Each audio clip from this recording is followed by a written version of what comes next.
So the thing with, weather touches pretty much everything, right? Every industry is sensitive to weather in one way or another, and of course we as individuals are very sensitive to weather.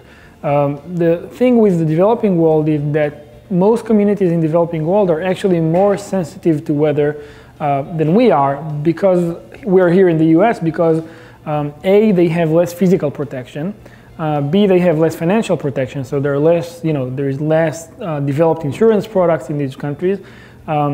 Typically their economies are more based on agriculture, and agriculture is more rain-fed. So all of that together is basically saying that these people are much more sensitive to weather, and they get products that are 40, 30 years behind what we have here today.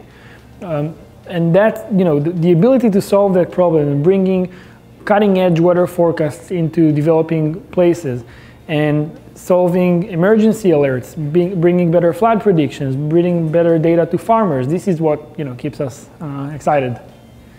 JetBlue is one of our customers, and actually is also an investor. They saw the product and they decided to join the company as an investor. We're serving them in all over their US operations.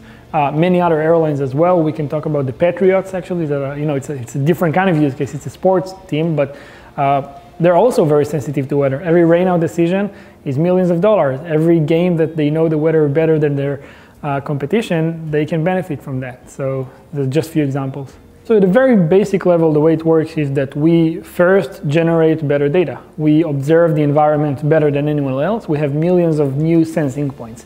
With that data, we can now run much more accurate forecasting models. So we have a better prediction of how weather is going to behave in the next hours, next few days. That's the engine. That engine is then feeding different types of applications. So for example, in the aviation, we have a dashboard that's built around operating a hub for a big airline, and it has all the data that if you're operating around a hub, that's what you'll need. So you have the flight data there, the ground movements, all the delays, etc. If you're a sports team, you have a tool that is enabling you to send push alerts to the different stakeholders, vendors, etc. through that management system.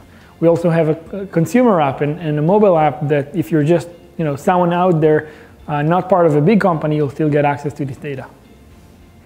Think about micro forecast, the difference between someone telling you, there's a 40% chance for rain this afternoon over Boston, to someone telling you rain is going to hit your building in 1:37 and at 1:53. That's the difference. Now, how does it impact you? Think of a ride-sharing company. They want to know exactly when demand will peak, where, how many drivers are going to be available, what's going to be the impacts on traffic, right? That's just one example. Or any type of on-demand service, basically. Now, think of another example, energy space. Energy, your demand for energy from the grid is very, very sensitive to your very micro level weather. If it's hotter or colder around your block, you'll consume less energy than the other block. Knowing that data down to that resolution enables now the utilities and the grid operators to optimize even better and save millions.